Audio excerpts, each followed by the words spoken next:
Hello, everyone. All right, let's bring us all in. Here we go. Hello. Great to see you all after, been talking for the last couple of minutes. Dude, but we're live now, so everyone stop talking about what we were talking about before. Yeah. Now it really counts. Yeah, so anyway, that Blackburn Wall was fantastic, as we were saying. But anyway, sorry. Oh, we're live.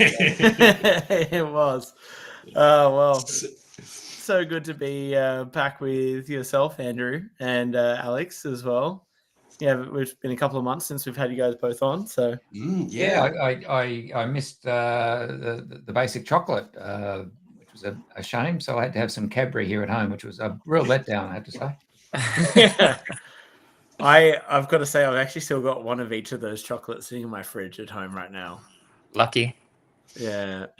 No, they're always a crowd favourite, those events. Absolutely. Always a winner. Yeah, that's what I've heard. Everyone loves them. Absolutely excited about it at all times. I've just never been able to join in for one of the Krishna tastings in the past. So it was so fun for me last month and for you as well. Your first tasting, Zach, with us. Yeah. So I imagine they just get better and better and better. Yeah, that's right. Yeah.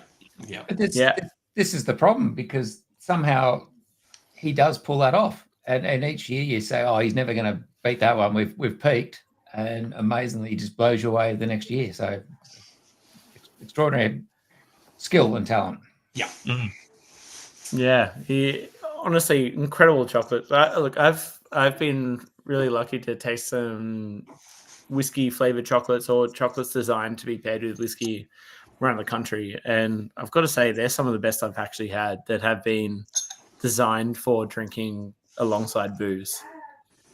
To carry that flavor, to carry that. It was really well designed. Obviously, very well thought out. I mean, I've still got the menu sitting on my bloody table. Yes. So, what are we drinking? Where should we start? I think, we're kind of messing with the order a little bit, I think, tonight. I don't have the actual order in front of me because I've only got the whole bottles. So I reckon we should start with the 5.130. There's a nice little chocolate segue there. Yeah. From the conversation. Good start. Absolutely. Chocolate mice nibbling rhubarb. It's very rarely that you get to start a whiskey tasting a 31-year-old single cask. Mind you, how good were the creators' collections dinners we've had in the last week or so? When you first cab off the rank as a 35-year-old, you're in for a good tasting. Yeah, I've got to say, I'm the only person probably here that hasn't been to one. Actually, yep. Zach and I were at mine, so. I unfortunately had to miss out. I had to be in Adelaide for the whiskey show. Still drinking whiskey though. That's fine. Oh yeah, I still had a great time. It was a fantastic time in Adelaide. But I probably felt even very snuck sore. in a well aged what was it, 72 that Haynes and Co have got on pour. I did, yes. I also snuck in some other rarities, which I will put out onto some social media soon. Some hidden gems that technically don't exist. Technically. Yeah, there were some private bottlings of a person that wanted me not to share it. He was happy for me to post photos, but didn't want names or anything to go out there.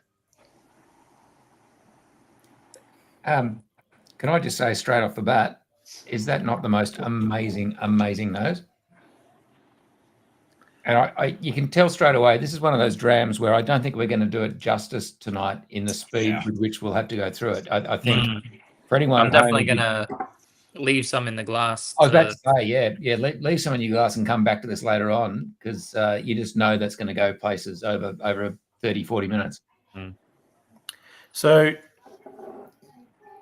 I'm not sure about all three of you, but look, Distillery 5, for a long time I struggled with. It wasn't until I became more affiliated with the society, seeing these single casks coming coming around that especially these older ones, that I was starting to find an appreciation for them. But even then, I still kind of ebbed and flowed. When this first got released, I remember tasting it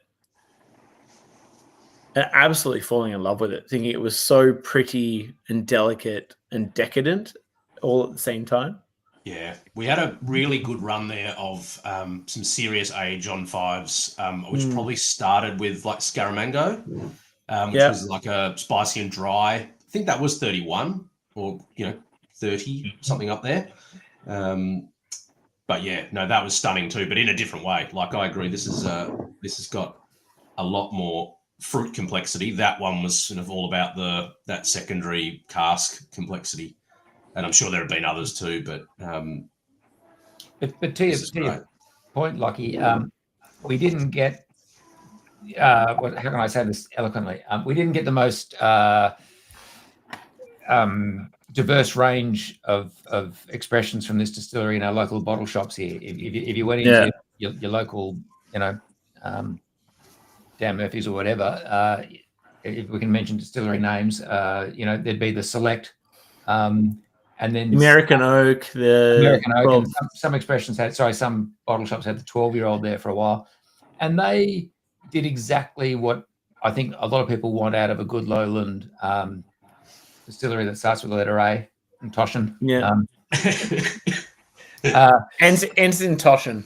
Ends in Toshin. Yeah, I mean, they were light, they were non-challenging. Obviously, being triple distilled, they had that other little character going through them, and I think there's a whole category of whiskey lover out there that loves and adores that style, and I'm just going to hasten go out there and say I suspect the four of us probably don't fit that mold. I think the four of us probably chase the slightly bigger, bolder, more robust flavors. And I think you've got to get to some of the older expressions from this distillery, or the ones that have spent time in really interesting casks rather than just a third fill ex-bourbon. To really see this shine. And my first epiphany with how good this can be was actually at the distillery, and it was on the 2009 Ultimate Whiskey Tour to Scotland that we did with the Society, and we had this incredible lineup, and the guy who was taking us around the distillery was the master blender for Beam Suntory at the time. It was just Suntory back in 2009. The Beam, it didn't come till later. And he took us into his blending lab and he poured us an Auchentoshan from 1966. Now, this was 2009, so that's how old it was. And it was up there with the dram of the tour. It was just one of the all-time greats. Right. And that was my first little bit that sort of told me that this distillery in a good cask for a period of time can just go places. And we're getting hints of that right here. Dead right. I think that's right, Andrew. Especially when you mentioned the triple distilled, like it's pretty unique within the cask we get. And I think like that poses a challenge for the distillery because, you've got that whole other distillation to kind of remove some of that core distillery character from it in effect.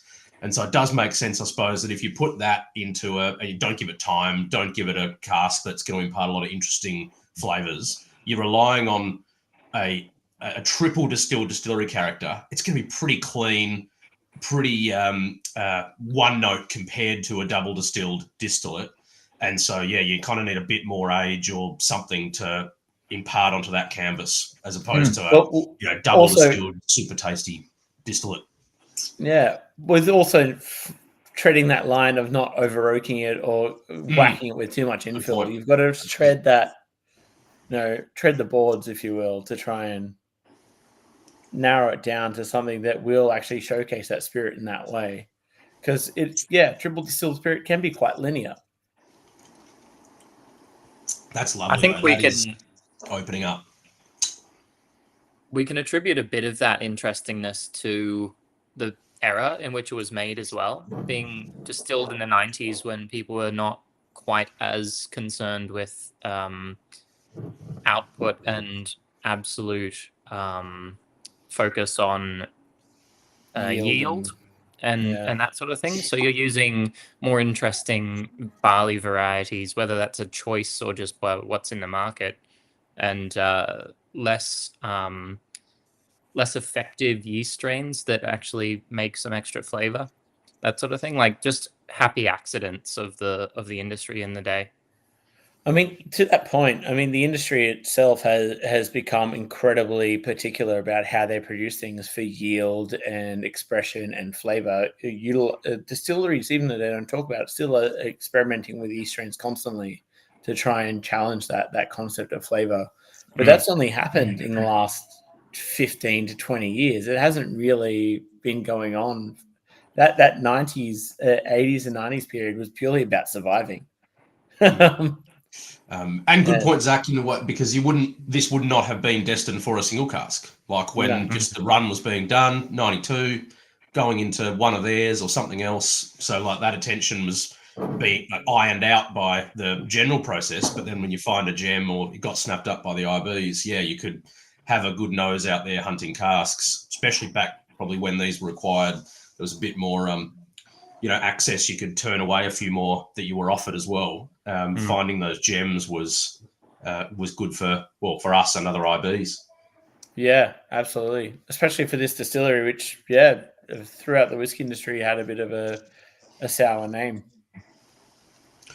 Pip Hills always said this he didn't like number 5. I think number 5 was very much an Andana kind of push after the first 4 were brought on board. And he always said it tasted like soap, which I find quite interesting because I would have thought the triple distilled Lowland, kind of would have ironed anything out like that. Would have expected that to be in something with a bit more depth and complexity. But he didn't like them for that reason. But I'm glad we sort of got them and kept doing them over time.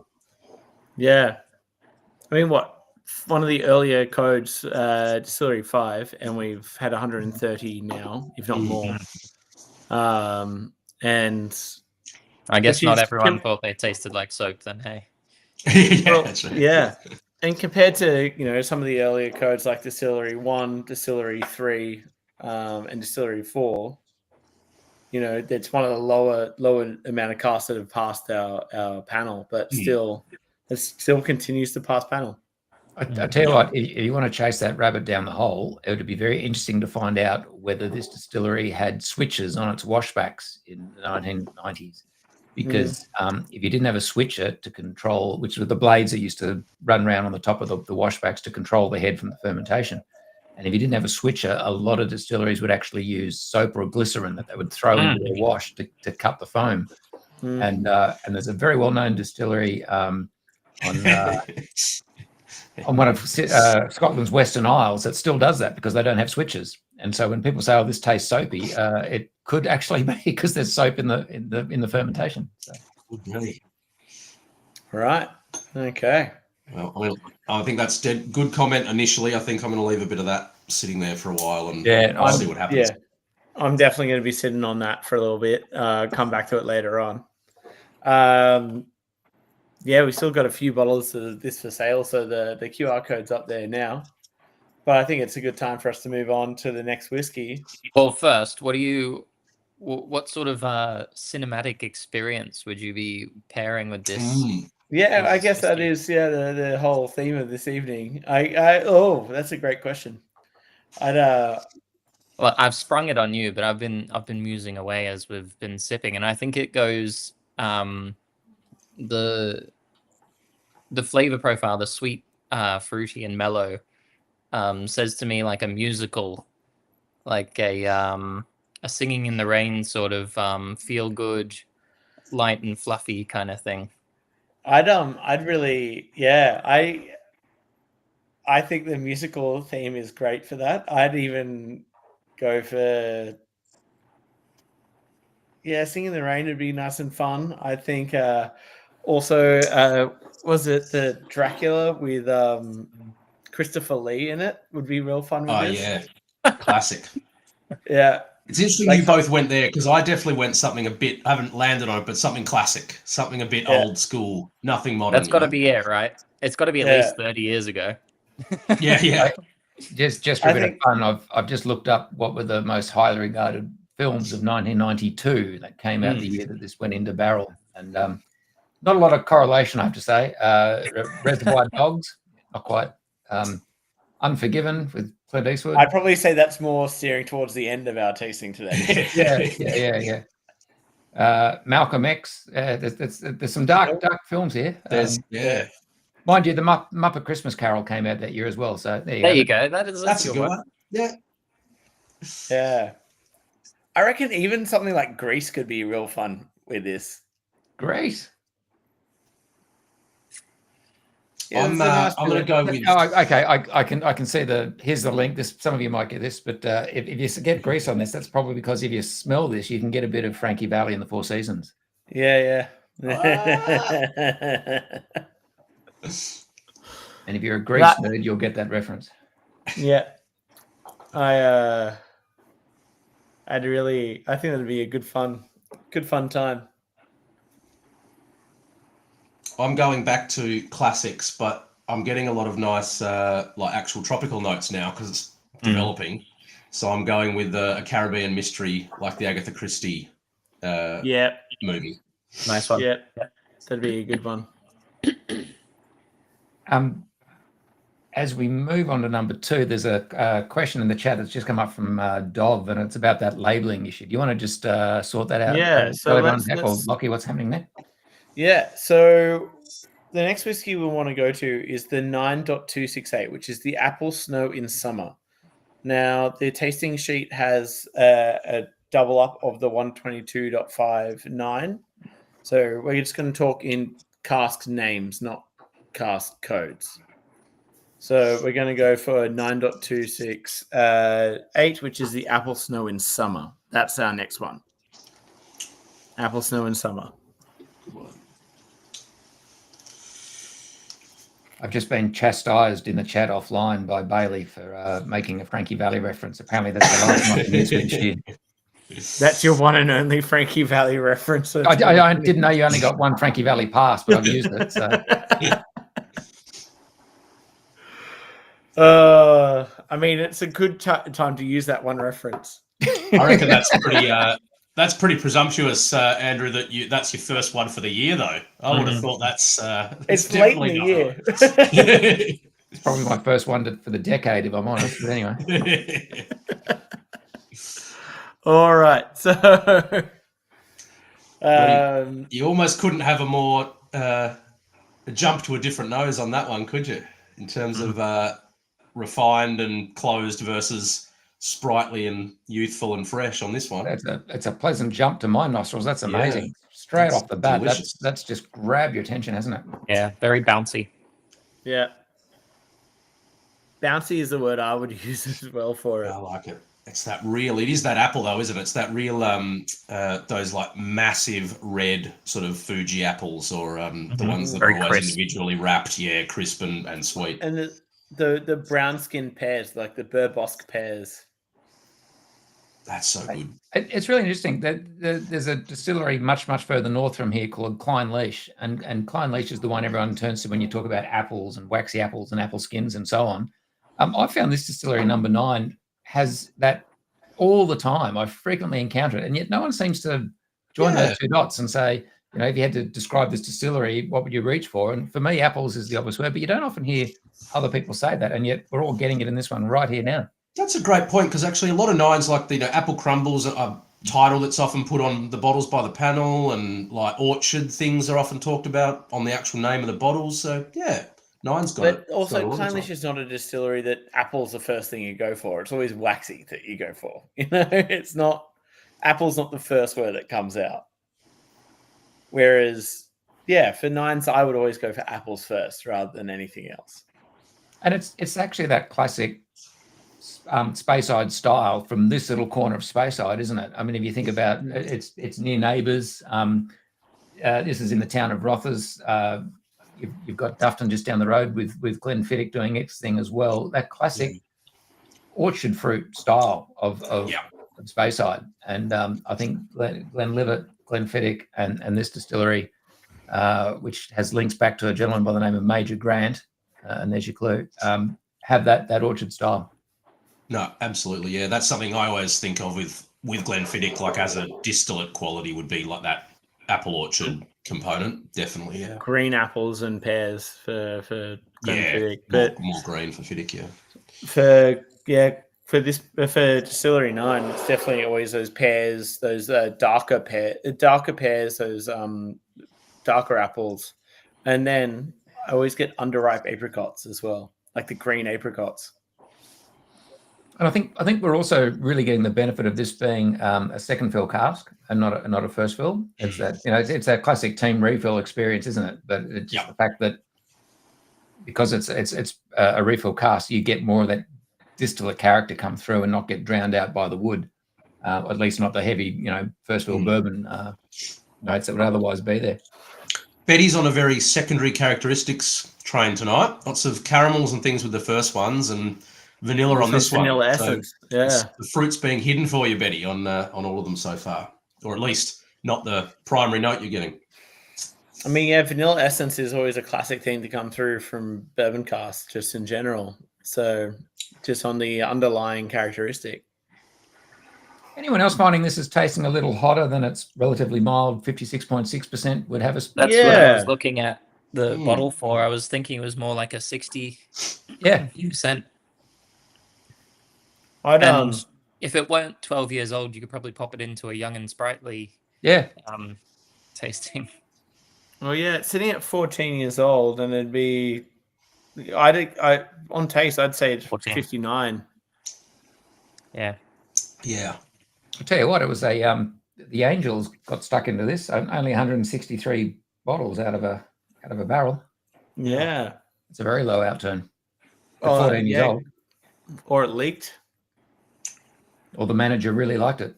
Yeah, all three are possible. Yes, but there's also there's something there that I'm just almost like those Asian store jelly white coconut kind of jellies. Would you join me with fruit flan with the custard underneath and then the fruit and gelatin over the top? That's that weird gelatin layer that the fruit tart kind of things. Yeah. My nan would make it. I would just take it off. I don't want to take it off. Yeah, like a 70s recipe book thing that has too much jello in it. Yeah, but it's definitely got that kiwi fruit, like the gelatinized kiwi fruit. Yeah. Actually, now that you say kiwi fruit, that's extraordinary because the finish is gold kiwi. Not green. I think maybe green on the palate, but the finish is absolutely gold kiwi. That sweetness that you get from the yellow kiwi, the gold kiwi, but the green kiwi is so tart and bright. There's still that citrus support to it as well.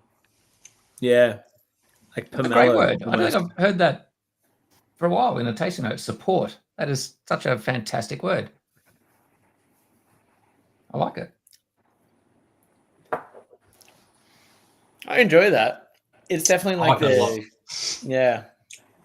It is running a bit hot for what I'd expect, but there's always water. Yes, I've heard that. It's that type of hot though where you can detect it, but it's not like those ones where you kind of need to water it down a bit or give it time to actually get anything out of it. It's still it's still letting everything out. It just is side by side with a detectably higher ABV feel to it. Pleasant prickle. Yeah, the prickle's there, but it's sort of, you're still getting all the freshness and the fruit, which sometimes I find that zingy fruit can like hide behind high ABV because it's playing in the same area too much, and you've got to just do a bit of water or a bit of time and let the fruit out. But I'll tell you what, if I was is it? I don't know how drunk I was where we talked about whatever that's a reference to, Christian, where we maybe like at the end of a dinner we've had, but I don't know what that's talking about. To that point, we're at that point in this dram. What would you pair this on to? Well, I got to go with that now, don't I? Like, you don't have to, but it'd be appropriate. I think the Wizard of Oz would be a fun one for this one. Taking you down the path a little bit, is it? Bouncy. Yeah. It's more. I think it's a bit The more yellows rough and and the tumble greens. to me. More like an action flick with a bit of zing. I was thinking the Chris Hemsworth Netflix special ops thing. Oh, Not yeah, a lot of extraction. substance. Yeah. Not a lot of substance, but a lot of fun. Was it called Electric Avenue or something like that? Extraction, I think Morsey's Yeah. right. Yeah. Yeah. That was a very ordinary film, so much so that when the sequel came out, I didn't even bother with the sequel. Definitely, yeah. Not like I said, not a lot of substance to it, but it was fun to watch. And Dram. On that basis, and Didn't with the like it. bouncy theme, I am going with Hot Fuzz. Oh yeah, that'd be a good one. Action and bouncy in the same movie, I think. I think pretty much all but the At World's End for that would be great in that trilogy. Cornetto trilogy, proper stuff. Yeah. Anything but World's End for that would be great. Yeah. I can't think of a movie match, but I can think of when I next want this. If it was a nice spring day, slightly cool, and I was going to be climbing Ben Rennis, and I wanted something in my hip flask to have on the way up, and when I got to the top, I reckon this would be a great dram for that. Definitely. Good call. Matt Bailey, terrible storyline, cheap effects, straight to streaming, modern version of straight to VHS. Not as good as not as good as Aladdin 3 though. Sharknado. Isn't there? I think you'd have to specify, Krishna, which one. I think there's like 5 Sharknados. 7, I think. Is it 7? What? Yeah. Like we might get so to good that they later did it on in the tasting.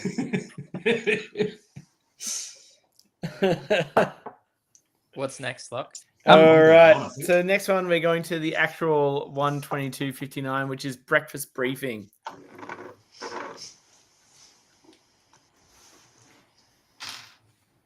Yeah, breakfast is right.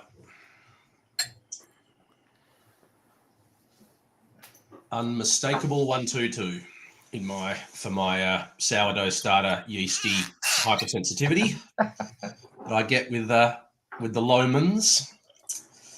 And you and I have spoken about this at length in the past. I'm a massive fan of Loch Lomond. I mean, I think every member in Australia has heard about my love of Loch Lomond in the past. You just like complexity and confusing things, though, Lachie. Like you like to be able to, it's a good explanation to give to people how many codes we've got and how many runs they've got and how many combinations of it all there is.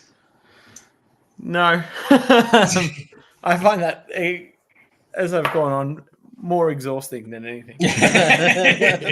This has seriously thrown members though, because the 122 for a long time people just thought, well, 112 unpeated, 122 peated, and 135 came in after that sort of viewpoint had been taken, and then 135 is a bit of a mix, or it's sort of generally unpeated, but like there's a mix in there. And then so you sort of have to understand the background to the distillery to understand how we have peated and unpeated 122s. It's funny you bring that up because Andrew and I were talking about this just before you guys jumped onto the stream. And yeah, for a long time, 122s for the society were peated. At least the ones that passed the panel. But always have 112s, 122s, and 135s being both unpeated and peated. And that's the funny thing, right? It's just purely down to how they're distilled. And we can go as nerdy as you want or not. Well, for me, being new to the society, does it come down to the still that they're using?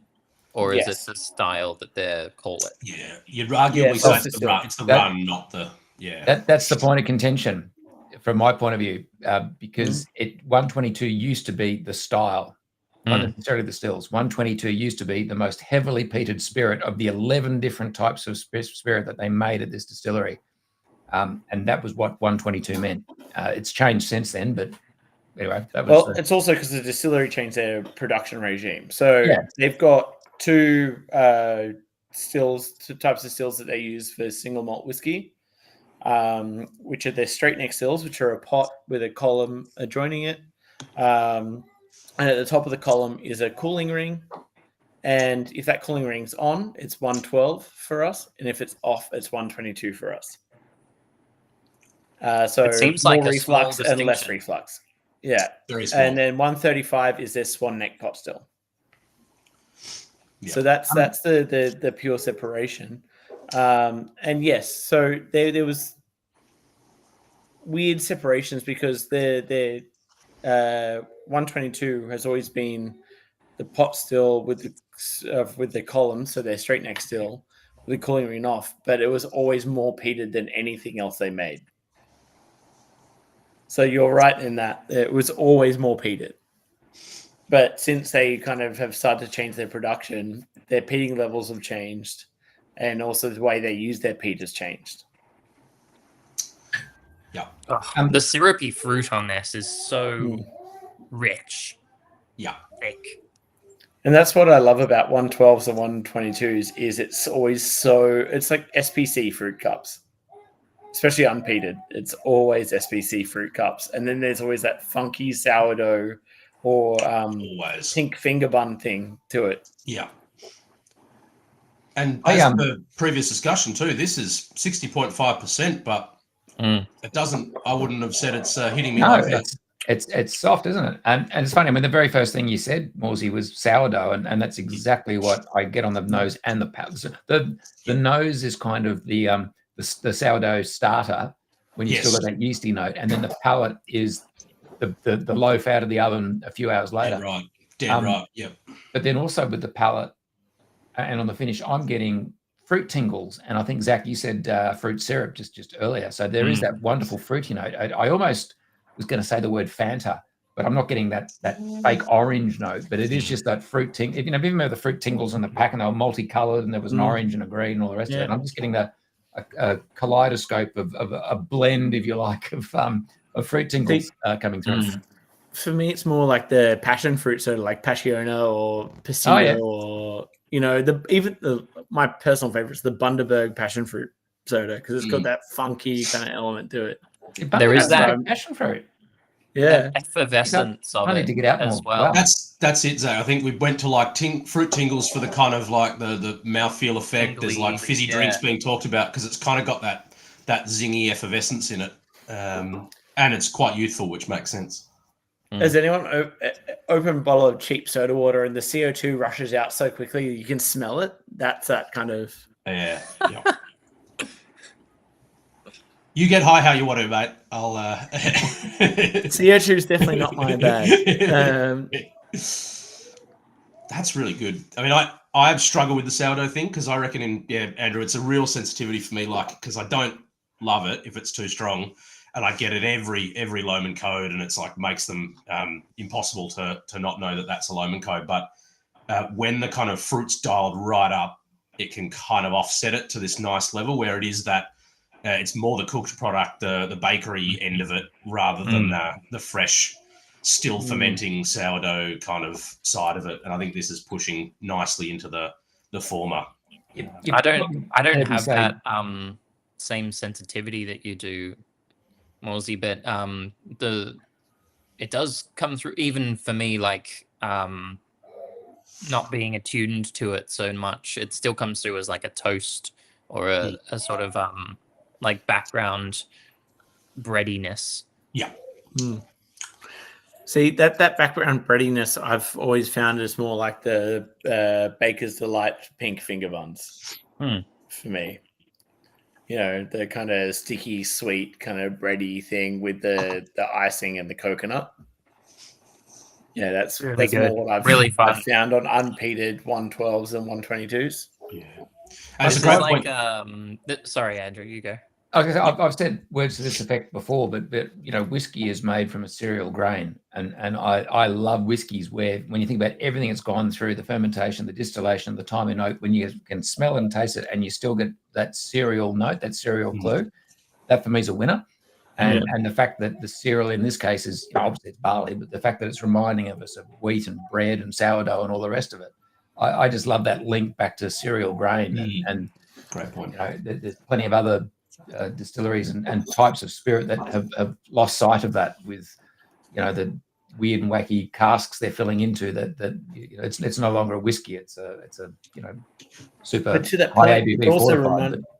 Yeah, to that point, it's also reminding us of the fermentation. We're thinking of sourdough starter and sourdough itself, and CO2 and fizzy drinks. Like that's what like we're thinking of the things that actually bring this to distillation point, and that's what this whiskey is doing. And the spirits that we see in 112, 122, and 135, we see that constantly. Really fun. Which is This why is I find like, it so fascinating. This is a Lachlan shirt to me. This is a tropical, fun. Movie-wise, I'm going to go Birdcage. Ooh, Yeah, great Birdcage. Yeah. Once Upon a Time in Hollywood. Mm-hmm. Well, this went a long time for you, did it? I wouldn't describe this as boring. I love that movie. I thought it was great. It's definitely no Kill Bill, but I don't mind the Tarantino motif. It was a slow burn, but it got there. Yeah. Definitely Birdcage is a great shout. Yeah, I think I'll drink this and watch Birdcage with you, mate. I reckon that's great, but I should think of something unique. I'm going to go the Green Mile. Yeah. Ooh, yeah, bit of a thinker, bit of a uplifting but sad. Yeah, exactly. Is that the sourdough coming through? I don't know. Well, for me, it's got to be like I just can't think of any movies that fundamentally centre around bread. To be honest, it's racking my mind on some sort of bakery movie, but the Baker Boys, Sweeney Todd. I think I will go with something bit Guy Ritchie. I might go with Snatch. Mm-hmm. I was sort of thinking. I thought Layer Cake. And then went, nah, but like that kind of movie. And then went, no, we'll do Guy Ritchie, and I'll do Snatch. But no particular reason. Packs a Punch. I like it. You found nice my segue for me. Good link. Yeah. There's something else there that I think could work really well. I mean, Clockwork Orange could be fun. Oh yeah, fruity. Yeah.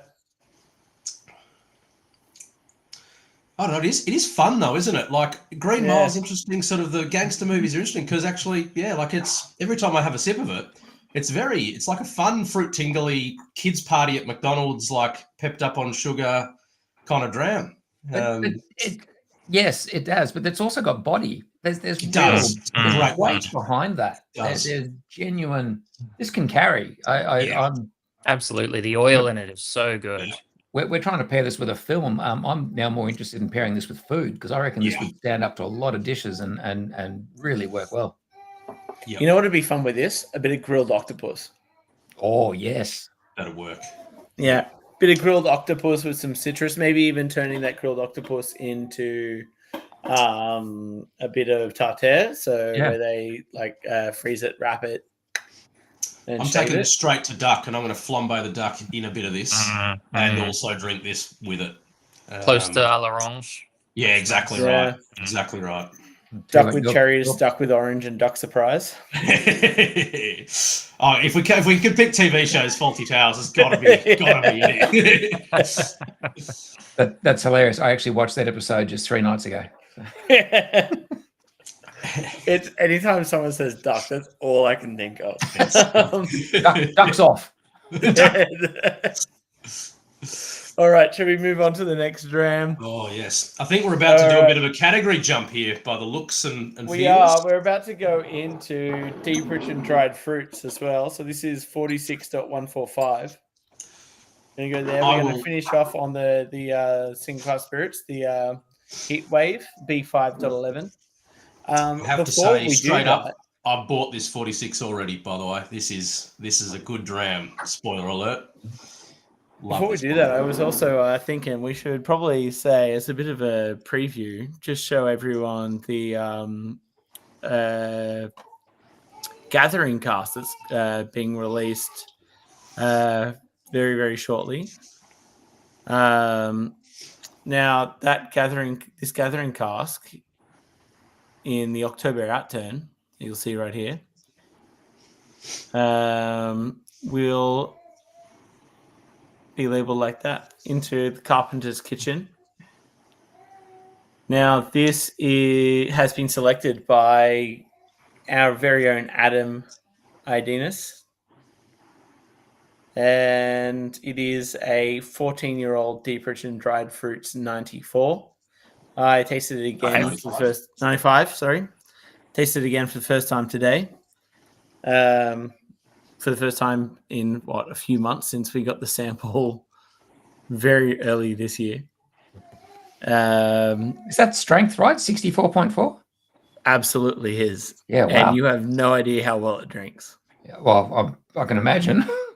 Yeah. Another one of those. Was it worth hunting down or something? Was a 67% young Glenrothes, and it did not drink like that at all. No. Well, that was also one of those parcels of Glenrothes that we see Adelphi do, SMWS do, of the 69-70% fills that just drink like a dream.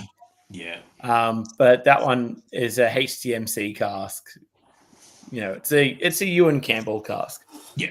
We had a lovely 95 at the Melbourne Spicy and Sweet event last night. It was a bit of a well loved in the room.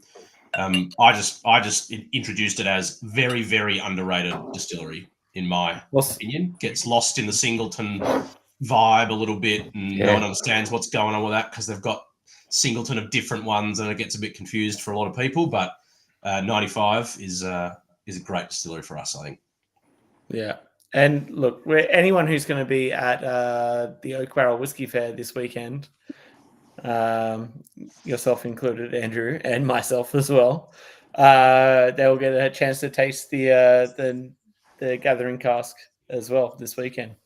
So I'm very excited to show people. But we're on to the 46.145 castanets and cowboy hats. So good on the nose. Can I say, I want to be absolutely clear about this. I'm not getting sulfur. But I am getting the most glorious cordite. And if you've ever done small bore, big bore shooting, shot the rifle and you get that smell in the air, that's what I'm getting. And it's not a sulfurous note. It's not unpleasant. It's a waft of smoke, basically. Yeah, I love that. And I don't recall getting it in any cast from this distillery before. So whatever our first fill ex Oloroso hogshead was, it's imparted something quite magical here. That's a great call, ID, because I reckon sometimes when you're looking for that, it is smoke, but then it's not peated, or that you're sort of not looking for that type of smoke, but there's something in a distillery you're not ready for smoke on. I reckon that's exactly what it is. It's just that little bit of like that waft of smoke after you fire off a round. Yeah, my old man was a gunnery officer in the Navy, and I did a fair bit of shooting at school and also through other stuff. So for me, it's almost one of those childhood memories, actually. Yeah, it's a core memory back there. But, well, see, one of my childhood memories is something that stuck with me is wood finishing, and tongue nut oil is one of those for me. Yeah. And that's what I've always found on this. The legendary Lachie tasting note, tongue nut oil. Tongue nut oil, yeah. I've said this about this whiskey many times. So I've had the opportunity to taste this a few times. I've written tasting notes for it from when it first landed in the country. And tongue nut oil was the first thing that came off my brain because, it's that nostalgic tasting note that just sticks in your brain from when you're younger. Hey, Morsey, I can see why you bought a bottle. Yes. That's great. That's a good drop, isn't it? Yeah. Wow. Yeah. I love this tasting note from Betty, which is very orange, equals very Cointreau. Bang on. Especially with some high alcohol. Yep, good call, Betty. Yeah. No, I love the palate's got that. I know it's sort of not, it's 15 and it's sort of in that middle category, if you like. You wouldn't say it's young, but it's not pushing that anything like what you'd see in older whiskey. But it's got for me that like violin case inside, sort of not quite pencil shaving, but on the palate, which just reminds me of something a bit with a bit more age, or I should say not a bit more age, something an older distillate year. Yeah, it's definitely got that rosin and velvet kind of thing going on, I think the Oloroso is doing a lot of work here with like bright nuts and good deep fruit as well. 100%. freshly roasted pistachios and walnut shells, and pistachios, good call. Yeah. Is everyone familiar with a Lebanese dessert called billeri? It's like baklava, but it's shredded wheat pastry and it has pistachio through it. Now that you've said that, that's exactly what I'm getting. It's got that. It's got that syrupy kind of saffrony syrup that's used for baklava, and you know. And for the younger people in the chat, do buy chocolate. Now, come on, I got that reference. Can't be too young. I do love these are those casts as well, which probably are newish. Like certainly when you started AD, they were not really doing this, but then even like early days for me, this was few and far between, and now is a regular thing, which I love. Is bourbon cask for most of the life to give it a beautiful foundation, and then your first fill Oloroso for 3 years on top. So like you said, Zach, you're giving it what it needs from the Oloroso, but you don't have to worry about that sort of oversaturation with that flip side of what Oloroso can do to it. You're just imparting what you need to for however long, and it's got that lovely vanillic sort of base to work to, and then all of that beautiful red fruit and that drying and lots of that real oak imparting, like the kind of the oak shaving imparting is coming from that Oloroso extra maturation, which just works so well. But it's a classic distillery to do that with, isn't it? If you think about this distillery, it's owned by Shivers Brothers. It's not readily available as a single malt. It exists as a workhorse distillery to feed the Shivers Regal and the Ballantine blends. It's under the Pernod Ricard umbrella these days. And so it is just basically, I don't want to, almost sounds disparaging when you say it's fodder for the blends, because this distillery makes a great single malt, as most of the distilleries do. We just rarely get to see it because most of this stuff disappears in blends. And so it's great when someone like, Ewan at the Society and a bunch of other people as well can take that first incarnation from a bourbon barrel, put it into something interesting and unique that you don't often encounter, and see where it takes it. And this has just been a fantastic extra maturation. Absolutely. I think if you hadn't had that, like, not that you can really unpack it too much, but it would probably be more akin to the Distillery 9, be a little bit more one note. You can sort of see what might have been there, but I agree with you, Zach. Like I'm not a sucker for sherry cask in any way, but the Oloroso is doing a lot of heavy lifting on this one to make it something special. Yeah, I think so too. And there's that really cool, like, leathery thing. I love the name Castanets and Cowboy Hats. Has that kind of idea of kind of fun, party, leathery, nutty. But yeah, Zach nailed it on the head. I mean, it was 12 years in bourbon and 3 years in sherry. Nailed it. They pulled it out at the right time. Even with the tasting notes, it really leans towards a Western movie. Like not even the name, which does as well, but like the taste of it just tastes like dead right, mate. It's the dusty, what do you call it? The tumbleweed going across the plains sort of thing about it. It's I've got mine because I went through a lot of like Eastwood and the classics, and I'm going to go with Rango because I want a little bit of Johnny Depp as a gecko, busted up some Western moves while I drink this, I think. Yeah, this was giving me new age Western as well. So I was leaning more towards we lost Burbage. Oh no. He'll be back. He's gone to find some. He's gone to find his DVD collection, and he hates Rango. I got a note there just saying disconnected, reconnecting you soon. I don't know what happened then. It was right. You're back. The one with Jeff Bridges that won some Oscars, new age Western, very old school, slow and contemplative, lots of tumbleweeds. Oh, I know. Yeah, I know the one you're talking about. I just can't think of the name. Right? Yeah, yeah. But that one. Can I have two? Yep. Yeah. So if we're going to go down, you got to watch them back to back though. Yeah, you probably get through more of the bottle. Well, then it's just Wayne's World for me. If we're going to go down the Western theme, I'd go for Silverado. Yep. something a bit more modern with a appealed to my quirky sense of humor. Palm Springs. Yeah, Palm Springs. Yeah, that'd be a Right. I've fun not seen one. Palm Springs. Worth a Yeah, watch. Andy Obviously it is. Samberg, I think. Yeah, it kind of lent a little bit into God, what was the Bill Murray film where he repeated the day? Groundhog Day. Oh Yeah. yeah. Yeah, it's a time loop one. Is that because It you was, want to yeah. keep going back for more of the whiskey? Oh, it was kind of set in that Western era. It was quirky, Arizona. fun. Arizona, yeah. It was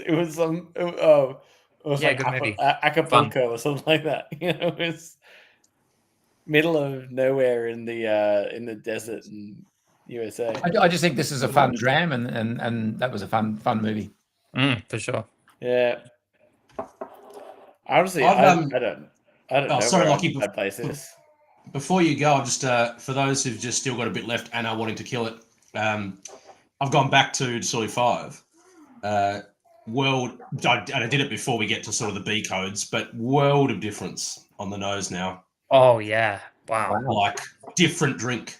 It's gone into that like acetone nail polish, but in a good way. French polish more than a nail polish, kind of refined mahogany kind of vibes. I'll see your That's cool. acetone, but I'll raise you Mars bar. Ooh. Yeah. Yeah, I can see that the Crumpets. vanilla and caramel's actually amped up a bit. That was Betty's, I think, initial comment on first nose. Yeah. I'm getting way more of that now than the fruit subsided a bit, and I'm getting more of that that sweetness from not artificial, but the caramel, burnt caramel kind of thing. Oh, I tell I'm you what, definitely getting if you have a on the palate now, man. Confectionery notes like strawberry creams. You know the mixed lollies, the red raspberry on the white vanilla. Spot on. I didn't think that the freshness would go up on the palate over time. Like, well, not fresh, but it's gone more artificial. But it seems like zingy kind of confectionery as opposed to fruit on the first flush. Good. and the Chico babies as well. And then we're probably getting to where the panel we're on chocolate mice at some point. I haven't quite found it, but that's Chico Yeah, no, I think we're ending up there. Wow. yeah, Bit of a finish on the chocolate. yeah. Chico That's babies, delicious. Yeah. What do they taste like? I mean, like, Chocolate. what is that? They're It's chocolate, chocolate but it's flavored. like it's weird chocolate though, isn't it? Chocolate It's- flavored. Yeah, Right. I mean, you're making chocolate flavored jelly, right? it's That's very going to be bizarre. weird. They're unique. Yeah. That's a good call. I'll use that. But yeah, they're called cheekies now. I was makes about to say it's not politically correct anymore, is it? If we weren't live, you'd have to beep that. Yeah. Yeah. We didn't talk about this earlier, but just having gone back to number 5 there, it's 31 years old. I can't remember who wrote this. It might have been Michael Jackson back in the day or an early Jim Murray book, but one of the early whiskey writers, early of the last 30, 40 years, made the point that if you get an old whiskey, you should let it sit in the glass 1 minute for every year it's been in the barrel. And so if you apply that theory to this 31-year-old whiskey, it's been 31 minutes since we were there, and no surprises that it's now starting to really shine and reveal itself. Great point. Yeah, it's. I'm loving the confectionery that you're pulling off it. Because I also, when I picked it back up as a glass, I got Ferrero Rocher straight off the nose. Really lovely. It's getting chocolatey. The hazelnut Definitely cream, yeah, that was fantastic. All right, should we move on to the final dram, the B5 to 11? My favorite whiskey from Tennessee.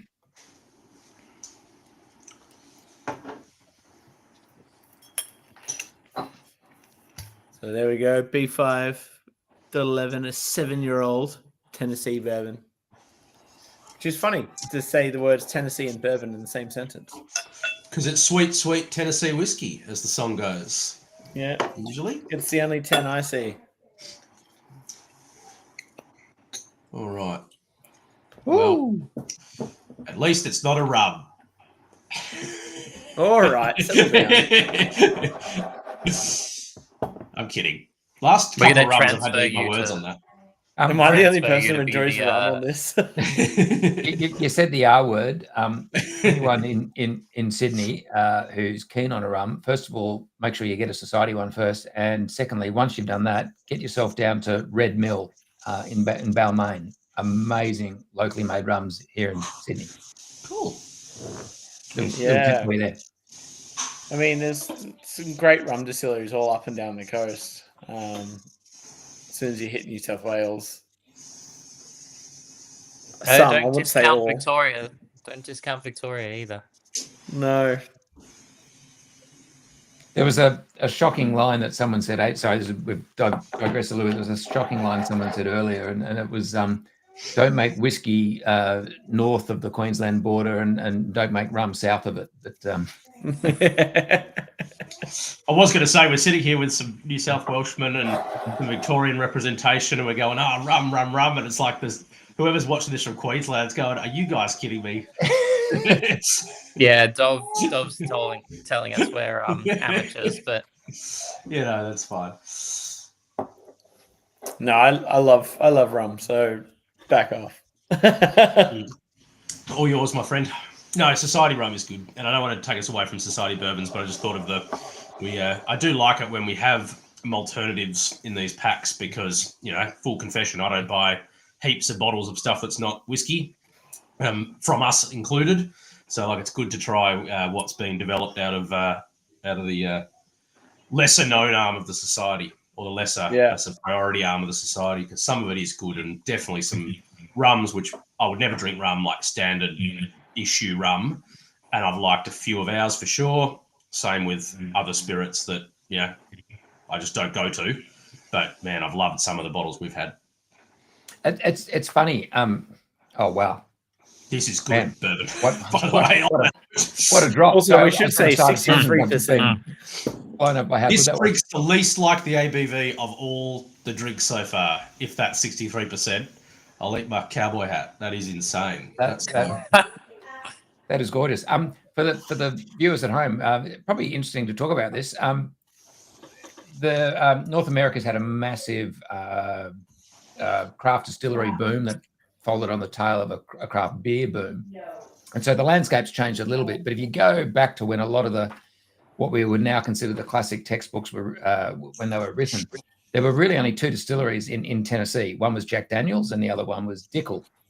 And the thinking at the time, and what a lot of writers wrote, and particularly Jim Murray in his 1998 book, he made the point where he was almost saying, Jack Daniel's is made for the masses, and Dickel was made for the people who appreciated the really good stuff. And at the risk of breaking the rules here, but this is a Dickel. And every time I pick up something from this distillery, I hear Jim's voice or his words in my head. I don't mind a JD. I'm not embarrassed to say. I'm proud to say there's a bottle or two in my home here. But give me a Dickel any day. It just is so much better. And I love what it brings from that Lincoln County process. What makes it a Tennessee whiskey just shines for me. I don't know as much of the background by far, Andrew, but if that's what Dickel is, then agreed. Give me that over whatever the alternative is for sure. That is delicious. You're right. I'm with you, Andrew. I really do enjoy some Jack Daniel's in the right occasion as well. And their recent 10-year-old was fantastic. Yeah. But Dickel for me has always been my go-to Tennessee whiskey. And they've had such great expressions over the years. When I was a young bartender back in 2014, I kind of wrote my dream kind of rail pours, and Dickel was my rail pour bourbon, always. Haven't learned costings yet. No. And also, at that point in time, Dickel was also much cheaper than it is now. Well, it was almost impossible to find in Australia till about 2007, 2008. It was a product that you read about in books and heard about, but it was so hard to get in this country. Also, the complexity is so lovely. As somebody that's been trying to get into bourbon more, and I feel a lot of people are in that same boat where you understand that there's got to be differences out there. There are all these different distilleries and different expressions of bourbon. It's just hard to break through that initial wall of it all tasting like bourbon. And this one is a great example of a bourbon that is delivering that complexity, that depth of flavor that you can really dive into and find those intricacies that you know from Scotch, and you can sort of translate that and start to figure out what's going on. Yeah, I agree, mate, because I'm the same, and I, as I said, not the go-to drink, and so one of my concerns with it, as a general rule, is most of them, or like the majority, I should say, like that high fructose corn syrup sweet component, and I don't like sweet drinks necessarily, like in that way. And so I went to wheated bourbons to try to go, well, that will be a bit different, that won't have as much of that. So then, when you find ones that still have good corn bill, but aren't that sort of really like super sickly corn fructosey thing, I think you can then easily look past that layer and get all that complexity out from underneath. Whereas if that's too high, that's just the dominant thing that you get. Arguably, you should have been going towards high rye. Yeah. That's where you should have been going. Like the rye's dry, fine. spicy, I got other problems with rye. Like high rye bourbons are typically, which Dickel sits in that kind of realm, of that rye-driven bourbon. So, well, that definitely has that spice, because sometimes even now I'm sounding super fussy with my bourbon, whatever, but. Yeah, the high rye is often too much just one note spice as well. So I'm like, no, I've got to find the magic bliss point of like not too fructosey, not too spicy in the rye. But this is actually, it's in there. It's definitely got a nice spiced element in it. But I wouldn't have called that as super high rye in a mash bill if I was blind tasting. That's the beauty of the Lincoln County process. That's what makes it a Tennessee whiskey. And for folks who haven't heard that phrase before, what in the old days, what used to define a Tennessee whiskey, it was exactly the same as bourbon, but then at the very last step, it would be filtered through these big vats that had charcoal, maple charcoal, and they would just drip through. And it was Jack Daniels call it their mellowing process, and it would just mellow. So to your point, Morsey, I think you can get those high rye spices and those spice notes, and then courtesy of being in Tennessee and the process they followed, just mellows a little bit and brings it down to something that doesn't have that sting in it, and because courtesy of the mash bill they're using here, you don't get that fructose sweetness, nor that blast of vanilla that you can sometimes get as well. Yeah, exactly. Thanks, Lincoln County. That is that's exactly what it is. I'm not entirely convinced that Dickel actually goes through that Lincoln County process, because it's they couldn't, from memory, they can't call it bourbon because it's seen as an additive. But they might have changed the regulations since. We're the society the only ones who call it a bourbon. Yeah, they still choose to call it a Tennessee whiskey themselves, but they also release a bourbon that they make, which presumably doesn't go through that procedure then. Exactly. So that's why I'm thinking that this is not gone through that process. That's interesting, because we've had spirit from there previously, and look, I suppose at the end of the day, we'd never know whether it went through the process or not. But we've always lumped it in our B dot category. Yeah, and I'm assuming that because the way I've always understood it is that anything, because Dickel's always put bourbon on the label, and the reason that Jack Daniels couldn't put bourbon on the label was because of that process. And so they created the range of the legislation around Tennessee whiskey being the Lincoln County process. But I might have to. Sounds like a good topic for a whiskey and wisdom article. I will happily do the deep dive. That's a deep dive. That's something that I'm really excited about, because it's something that I was pretty confident in that. And I'm happy to be proven wrong. Well, this is the beauty of what we do here, because whether we're right or wrong, and from what you're saying, maybe I'm wrong, but at the end of the day, it still tastes delicious. So you could be wrong and still have a good experience. I couldn't care less. Yeah. I was going to say, like, if the thing that you said happened, Andrew, that made it palatable and delicious as that mellowing process, great. If it's just naturally mellowed, because actually a bit more age on it too. I think you see sort of 7 years on bourbon. It's probably worth a quick comment on people sort of see that, and if you're in your Scotch territory and thinking, oh, that's very, very young. But for bourbon, age statements are pretty rare anyway in OB products, and lots of them are very young. Get them out when they're 2 to 3 kind of thing for the US markets and in standard bottlings. So 7's probably had enough time for it to naturally mellow quite a bit anyway. Also depends on where it's matured, how it's matured. Like, think of the warehousing they might be in. Yeah, I don't know if much it's about on the seventh floor, then it's going to be a lot more aggressive in the oak. exactly. If it's on the exactly. first But is floor, it then is it less, a wooden walled, tin roofed warehouse, or is all of it that. stone walled and steam treated Yeah. like Buffalo Trace? They're Who not. knows? They're not using dunnage warehouses in America. That's for sure. Yeah, there's a very different realm of possibilities out there. But look, honestly, this heat wave. I think the thing for me It's on the only it heat is, wave I want to see. yeah, and it's the ABV still just is totally throwing me in terms of, yes, I've seen it a lot of times, but you see those ones that are higher and you go, nah, that just drinks amazingly different from its stated ABV. I'm not even getting like prickle, a bit of nose prickle, but like palate is like an elegant palate. Which sounds rude to say that no 63% can have elegant palates, but it doesn't have any of that. Any of that prickle, I thought would be sort of the dominant first flavour that needed to waft off before I could find what's underneath. I would have said that's 58, 57. I'm gonna go.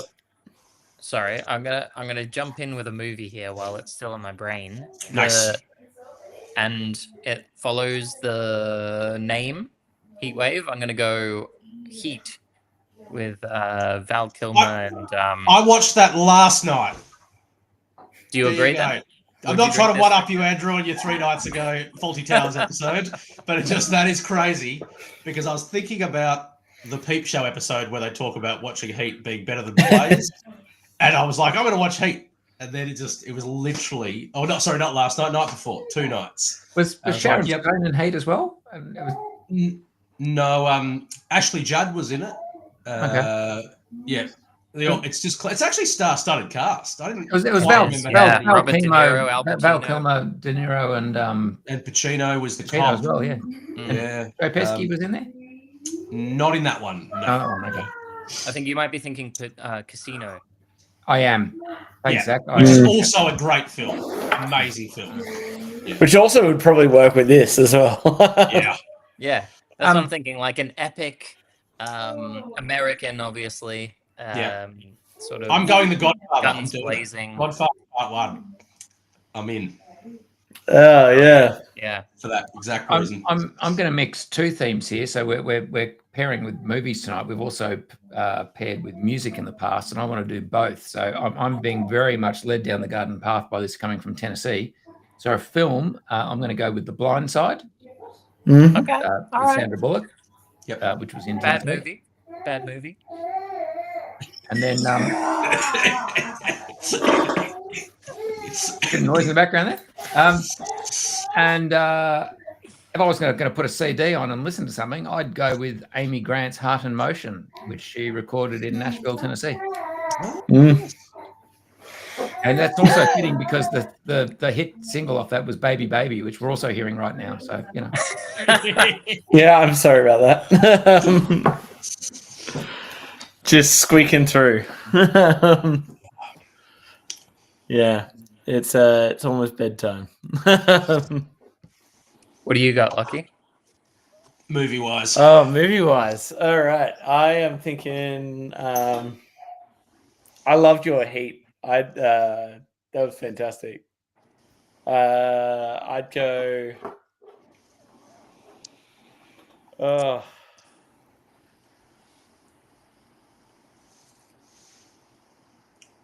yeah, I don't know. You took the words out of my mouth with Heat.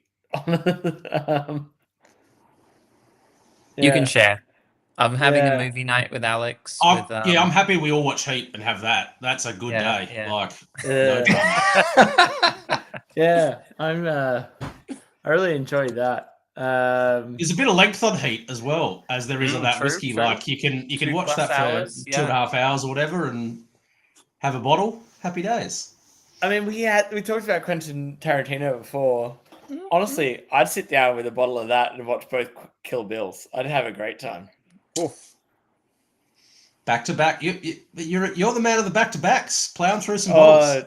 No, Dual bill of Wayne's World, dual bill of Kill Bill. I tell see you those what, as singular movies. They're not. I'm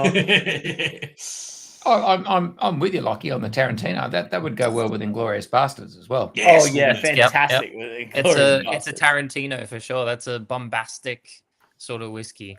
A bit of Django wouldn't go far. And the Hateful Eight as well. It would work. Yeah, Hateful Eight's a great call. I think anything Tarantino works well there.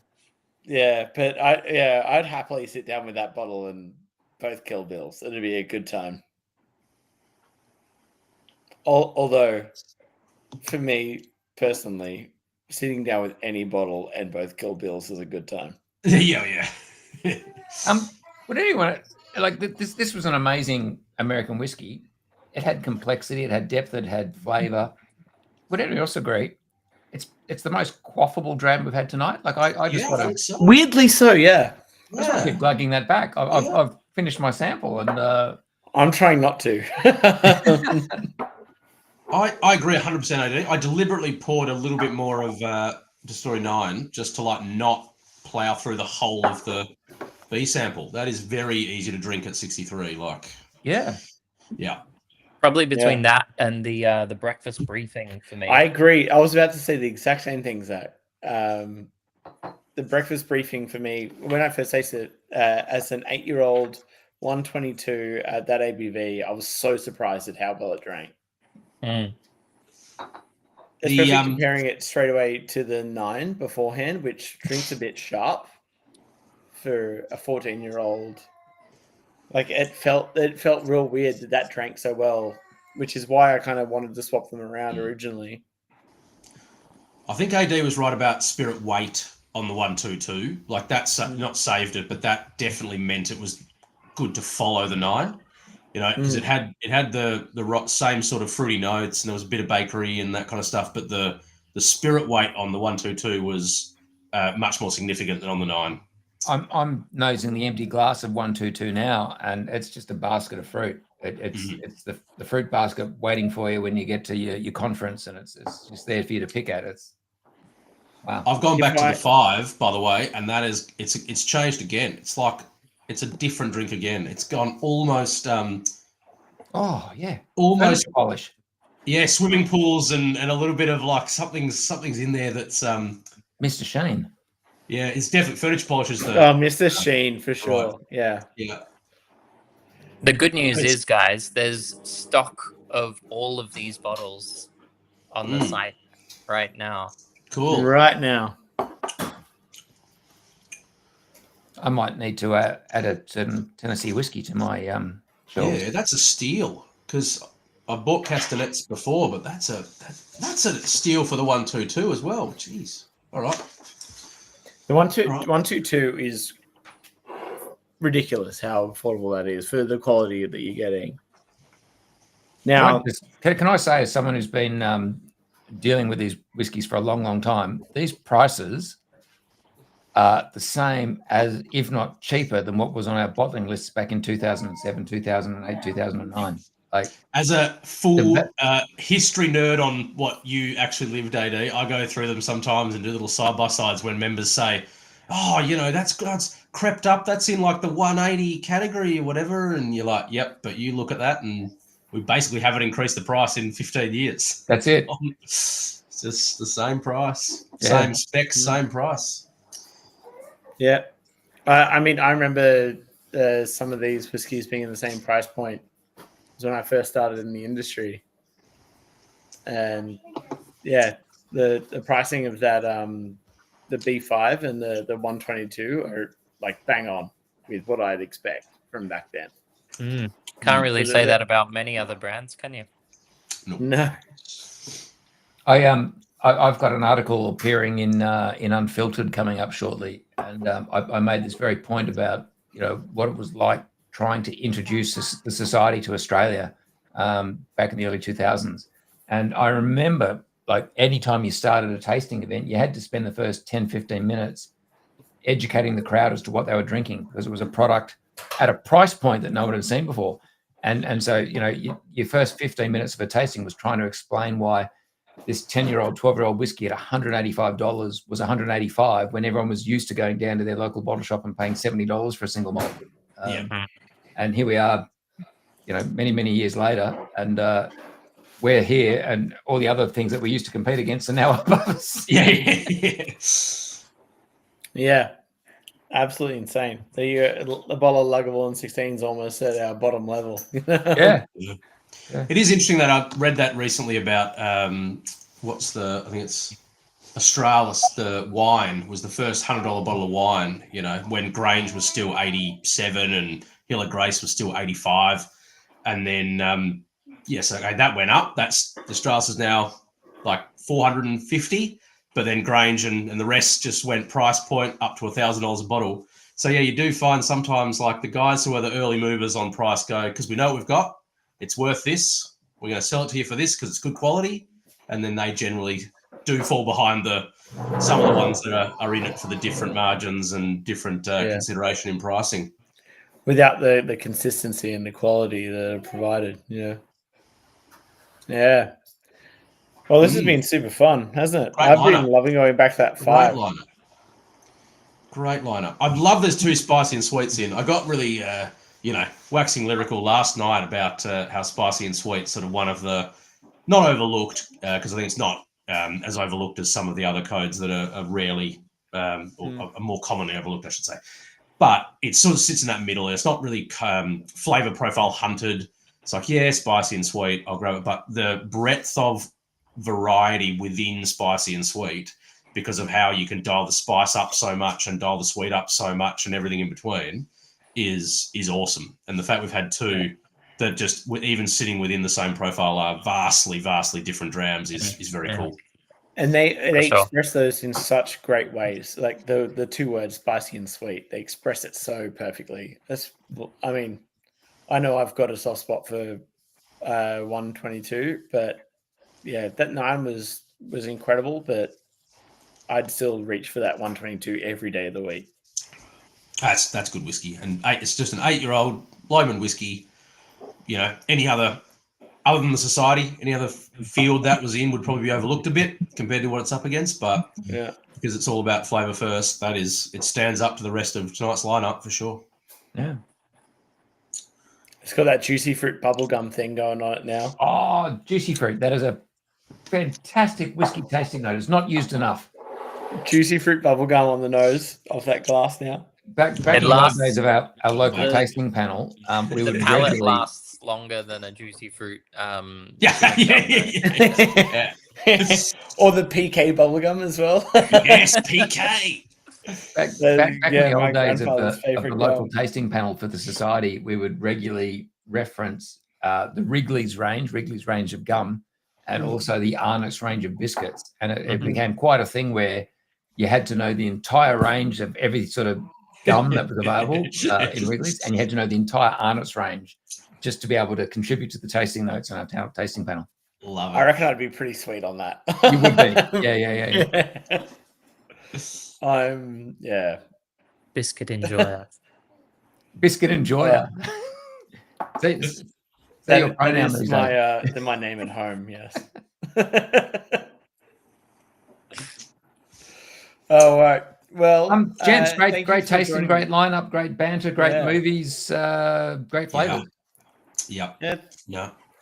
This has been a fantastic one. I'm looking forward to what we're doing in November and December. For all of our Sydney members, I'm looking forward to seeing you guys ideally at the Oak Barrel Whiskey Fair this weekend. And David, you'll be there on Saturday. I'm on the Saturday, yeah. Yeah, going to be very exciting. Otherwise, we'll see you at Whiskey Abbey in Victoria or just around the country in general. That's it. Shout out to some Melbourne guys. We got the Deep, Rich and Dried Fruits deep dive next week, which still has a couple left. Not very many, like 2 or something at the moment. I'll be there next week for that. Yep, and then our gathering in October. So, lots going on all over the country. And gathering events all over the country. Mhm. On that very Everywhere. night, October 16th for Sydney people, come along to taste the Gathering Cask and also our annual and very favourite Guess the Whiskey night. Excellent. All right. Thank you, everyone, and we'll see you all very soon. Pleasure. Cheers.